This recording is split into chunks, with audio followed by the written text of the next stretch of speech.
ಚಿಕ್ಕಮಗಳೂರಿನಲ್ಲಿ ದಿನದಿಂದ ದಿನಕ್ಕೆ ಕಾಡ್ಗಿಚ್ಚು ಪ್ರಕರಣಗಳು ಹೆಚ್ಚಾಗುತ್ತಿವೆ. ಏಕಕಾಲಕ್ಕೆ 2 ಕಡೆ ಬೆಂಕಿ ಬಿದ್ದರೆ ನಂದಿಸಲು ಠಾಣೆಯಲ್ಲಿ ವಾಹನವೇ ಇಲ್ಲದಂತೆ ಆಗಿದೆ. ಜಿಲ್ಲಾ ಕೇಂದ್ರದ ಅಗ್ನಿಶಾಮಕ ಠಾಣೆ ಬಳಿ 2 ವಾಹನಗಳಿದ್ರೂ ಒಂದು ವಾಹನ ಮಾತ್ರ ಬಳಕೆಗೆ ಯೋಗ್ಯವಿದೆ. ಇನ್ನೊಂದು ವಾಹನಕ್ಕೆ 15 ವರ್ಷ ಆಯಿತು ಅಂತ ಆರ್ಸಿ ಕ್ಯಾನ್ಸಲ್ ಆಗಿದೆ. ಹಾಗಾಗಿ ಒಮ್ಮೆಗೆ 2 ಕಡೆ ಕಾಡ್ಗಿಚ್ಚು ಕಾಣಿಸಿಕೊಂಡ್ರೆ ಅಧಿಕಾರಿಗಳ ಫಜೀತಿ ಹೇಳತೀರದಾಗಿದೆ. ಅಲ್ಲದೆ ಸರ್ಕಾರದ ಪ್ರಕಾರ ಜಿಲ್ಲಾ ಕೇಂದ್ರದಲ್ಲಿ 3, ತಾಲೂಕು ಕೇಂದ್ರದಲ್ಲಿ 2 ಅಗ್ನಿಶಾಮಕ ವಾಹನ ಇರಬೇಕು. ಆದರೆ ಈಗ 9 ತಾಲೂಕಿನಲ್ಲಿ ಇರೋದು 7 ಅಗ್ನಿಶಾಮಕ ವಾಹನ ಅಷ್ಟೇ. ಕಳಸ, ಅಜ್ಜಂಪುರದಲ್ಲಿ ಅಗ್ನಿಶಾಮಕ ಠಾಣೆಯೇ ಇಲ್ಲ. ಒಂದು ವರ್ಷದಲ್ಲಿ 6 ರಿಂದ 7 ತಿಂಗಳು ಧಾರಾಕಾರ ಮಳೆ ಸುರಿಯುವಂಥ ಕಾಫಿನಾಡಲ್ಲಿ ಜನವರಿ ಆರಂಭವಾದರೆ ಬಿಸಿಲ ಧಗೆಗೆ ಜನಸಾಮಾನ್ಯರು ಮತ್ತು ಕಾಡು ಕೂಡ ಪರದಾಡುವಂಥ ಸ್ಥಿತಿ ನಿರ್ಮಾಣ ಆಗುವಂಥದ್ದು. ಅದರಲ್ಲೂ 2024ರಲ್ಲಿ ವರ್ಷ ಪೂರ್ತಿ ಮಳೆ ಸುರಿದಿದ್ದರಿಂದ 2025ರ ಆರಂಭದಲ್ಲಿ ಕಾಫಿನಾಡಿನಾದ್ಯಂತ ಸಾಕಷ್ಟು ಬಿಸಿಲ ಧಗೆ ಈಗಾಗಲೇ ಆರಂಭ ಆಗಿರುವಂಥದ್ದು.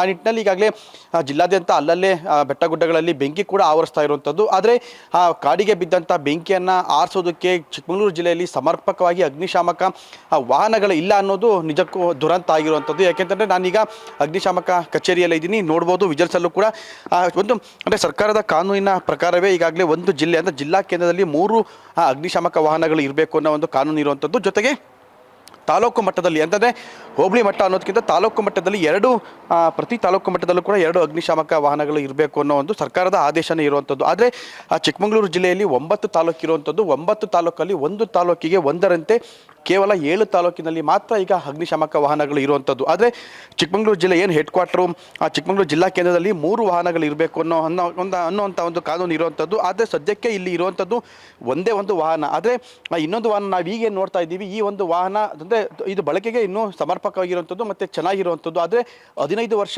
ಆಗಿದೆ ಅನ್ನೋ ನಿಟ್ಟಿನಲ್ಲಿ ಈಗಾಗಲೇ ಈ ವಾಹನದ ಆರ್ಸಿ ಕೂಡ ಕ್ಯಾನ್ಸಲ್ ಆಗಿರೋದ್ರಿಂದ ಚೆನ್ನಾಗಿರೋ ಗಾಡಿನೂ ಕೂಡ ಅಂದರೆ ಬೇಸಿಗೆ ಟೈಮಲ್ಲೂ ಕೂಡ ಅಗ್ನಿಶಾಮಕ ಸಿಬ್ಬಂದಿಗಳು ಬಳಸೋಕ್ಕಾಗದಲ್ಲೇ ಇರುವಂಥ ಸ್ಥಿತಿ ನಿರ್ಮಾಣ ಆಗಿರುವಂಥದ್ದು. ಆದರೆ ಈಗ ಇಡೀ ಚಿಕ್ಕಮಗಳೂರು ಜಿಲ್ಲಾ ಕೇಂದ್ರದಲ್ಲಿ ಒಂದೇ ಒಂದು ಅಗ್ನಿಶಾಮಕ ವಾಹನ ಇರುವಂಥದ್ದು. ಆ ಒಂದು ವಾಹನದಲ್ಲಿ ಎಲ್ಲೇ ಬೆಂಕಿ ಬಿದ್ದರೂ ಕೂಡ ಅದೇ ಒಂದು ವಾಹನನ ತೆಗೆದುಕೊಂಡು ಹೋಗುವಂಥ ಪರಿಸ್ಥಿತಿ ನಿರ್ಮಾಣ ಆಗಿರುವಂಥದ್ದು. ಒಂದು ಕಡೆ ಈಗಾಗಲೇ ಕಳೆದ 4-5 ದಿನಗಳಿಂದಲೂ ಕೂಡ ಮುಳ್ಳಯ್ಯನಗಿರಿ ದತ್ತಪೀಠ ಈ ಭಾಗದಲ್ಲಿ ಸಾಕಷ್ಟು ಬೆಂಕಿ ಬೀಳ್ತಿರುವಂಥದ್ದು. ಆದರೆ ಒಂದು ವಾಹನ ಇಟ್ಕೊಂಡ್ರೆ ಅಗ್ನಿಶಾಮಕ ಸಿಬ್ಬಂದಿಗಳು ಯಾವ ರೀತಿ ಬೆಂಕಿ ನಂದಿಸ್ತಾರೆ ಅನ್ನೋದು ಕೂಡ ಎಕ್ಸ್ಟ್ರಾ ಪ್ರಶ್ನೆ ಆಗಿರುವಂಥದ್ದು. ಹಾಗಾಗಿ ಈಗಾಗಲೇ ಸರ್ಕಾರಕ್ಕೆ ಒಂದೇ ಒಂದು ವಾಹನ ಇರೋದ್ರಿಂದ ನಮಗೆ ಸಮರ್ಪಕವಾಗಿ ಒಂದು ಕೆಲಸ ಮಾಡೋಕ್ಕೆಂದರೆ ಬೆಂಕಿಯನ್ನು ಆರಿಸೋದಕ್ಕಾಗಲಿ ಅಥವಾ ಬೇರೆ ಇನ್ಯಾವುದಕ್ಕೂ ಬೇರೆ ಕಡೆ ಬೆಂಕಿ ಬಿದ್ದಂಥ ಸಂದರ್ಭದಲ್ಲೂ ಕೂಡ ಒಂದನ್ನೇ ಆಶ್ರಯಿಸ್ಕೊಳ್ಬೇಕಾಗುತ್ತೆ. ಹಾಗಾಗಿ ದಯವಿಟ್ಟು ಆದಷ್ಟು ಬೇಗ ಇನ್ನೊಂದು ವಾಹನವನ್ನು ಕೊಡಿ ಅಂತ ಈಗಾಗಲೇ ಕಳೆದ 4-5 ತಿಂಗಳಿಂದಲೂ ಕೂಡ ಮನವಿ ಮಾಡ್ತಾ ಇರುವಂಥದ್ದು. ಆದರೆ ಈವರೆಗೂ ಕೂಡ ಸರ್ಕಾರ ಮತ್ತೊಂದು ಅಂದರೆ ಜಿಲ್ಲಾ ಕೇಂದ್ರಕ್ಕೆ ಮತ್ತೊಂದು ವಾಹನವನ್ನು ಕೊಡೋಕೆ ಅಷ್ಟು ಮನಸ್ಸು ಮಾಡದಲ್ಲೇ ಇರುವಂಥದ್ದು ಒಂದು ಕಡೆ. ಆದರೆ ಮತ್ತೊಂದು ಕಡೆ ಈಗಾಗಲೇ ಚಿಕ್ಕಮಗಳೂರು ಜಿಲ್ಲೆಯಲ್ಲಿ ಇಡೀ ಚಿಕ್ಕಮಗಳೂರು ಜಿಲ್ಲೆಯಲ್ಲಿ ಅರ್ಧಕ್ಕಿಂತ ಹೆಚ್ಚು ಕಾಡೇ ಇರುವಂಥದ್ದು, ಅಂತಂದರೆ ಕಾಡು, ಕಾಫಿ ತೋಟ ಎಲ್ಲ ಇರುವಂಥದ್ದು. ಒಂದು ಕಡೆ ಮುಳ್ಳಯ್ಯನಗಿರಿ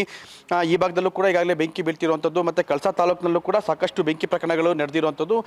ಮೂಡಿಗೆರೆ ತಾಲೂಕಿನ ಕೊಟ್ಟಿಗೆರದಲ್ಲೂ ಕೂಡ ಅಲ್ಲಲ್ಲೇ ಈಗಾಗಲೇ ನಾನಾ ಕಡೆ ಬೆಂಕಿ ಪ್ರಕರಣಗಳು ಕೂಡ ನಡೆದಿರುವಂಥದ್ದು. ಆದರೆ ಎಲ್ಲೇ ಬೆಂಕಿ ಬಿದ್ದರೂ ಕೂಡ ಒಂದೊಂದು ವಾಹನಗಳನ್ನು ಇಟ್ಕೊಂಡು ಪ್ರತಿ ತಾಲೂಕು ಕೇಂದ್ರಗಳಲ್ಲೂ ಕೂಡ ಅಗ್ನಿಶಾಮಕ ಸಿಬ್ಬಂದಿಗಳು ಬೆಂಕಿ ನಂದಿಸುವಂಥ ಸ್ಥಿತಿ ನಿರ್ಮಾಣ ಆಗಿರುವಂಥದ್ದು. ಹಾಗಾಗಿ ಒಂದು ಕಡೆ ಈಗ ಮುಳ್ಳಯ್ಯನಗಿರಿ ಯಥೇಚ್ಛವಾಗಿ ಬೆಂಕಿ ಬಿತ್ತು ಅಂತಂದರೆ ಏನು ಚಿಕ್ಕಮಗಳೂರಲ್ಲಿ ಇರುವಂಥ ಒಂದು ಗಾಡಿ ಜೊತೆಗೆ ಒಂದು ಕಡೂರಿಂದ ಗಾಡಿ ಬರಬೇಕು ಅಥವಾ ಮೂಡಿಗೆರೆಯಿಂದ ಗಾಡಿ ಬರುವಂಥ ಸ್ಥಿತಿ ನಿರ್ಮಾಣ ಆಗಿರುವಂಥದ್ದು. ಹಾಗಾಗಿ ಬೇಸಿಗೆಗಾಲ ಅಂದರೆ ಈಗ ಬೇಸಿಗೆ ಆರಂಭ ಆಗಿ ಈಗಲೇ ಸಾಕಷ್ಟು ಬಿಸಿಲ ಧಗೆಗೆ ಅಲ್ಲಲ್ಲೇ ಬೆಂಕಿ ಪ್ರಕರಣಗಳು ಕೂಡ ನಡೆದಿರೋದ್ರಿಂದ ಸರ್ಕಾರ ಆದಷ್ಟು ಬೇಗ ಚಿಕ್ಕಮಗಳೂರು ಅಂದರೆ ಏನು ಪ್ರಮುಖವಾಗಿ ಚಿಕ್ಕಮಗಳೂರು, ಕೊಡಗು, ಹಾಸನ, ಶಿವಮೊಗ್ಗ, ಉಡುಪಿಗೆ ಅತಿ ಹೆಚ್ಚು ಕಾಡು ಇರುವಂಥ ಜಿಲ್ಲೆಗಳಿಗೆ ಬಿಸಿಲ ಧಗೆಗೂ ಕೂಡ ಅಷ್ಟೇ ಪ್ರಮಾಣದಲ್ಲಿ ಈಗಾಗಲೇ ಬೆಂಕಿ ಅವಘಡಗಳು ಸಂಭವಿಸ್ತಿರೋದ್ರಿಂದ ಆದಷ್ಟು ಬೇಗ ಅಂದರೆ ಈ ಮಲೆನಾಡು ಭಾಗಕ್ಕೆ ಸಮರ್ಪಕವಾಗಿ ಬೇಕಾಗಿರುವಂಥ ಆಂಬುಲೆನ್ಸ್ ಅಂದರೆ ಏನು ಅಗ್ನಿಶಾಮಕ ವಾಹನಗಳನ್ನು ನೀಡಬೇಕಾಗಿ ಅಂತ ಈ ಸ್ಥಳೀಯರು ಕೂಡ ಮತ್ತು ಅಧಿಕಾರಿಗಳು ಕೂಡ ಸರ್ಕಾರಕ್ಕೆ ಮನವಿ ಮಾಡಿಕೊಂಡಿರುವಂಥದ್ದು.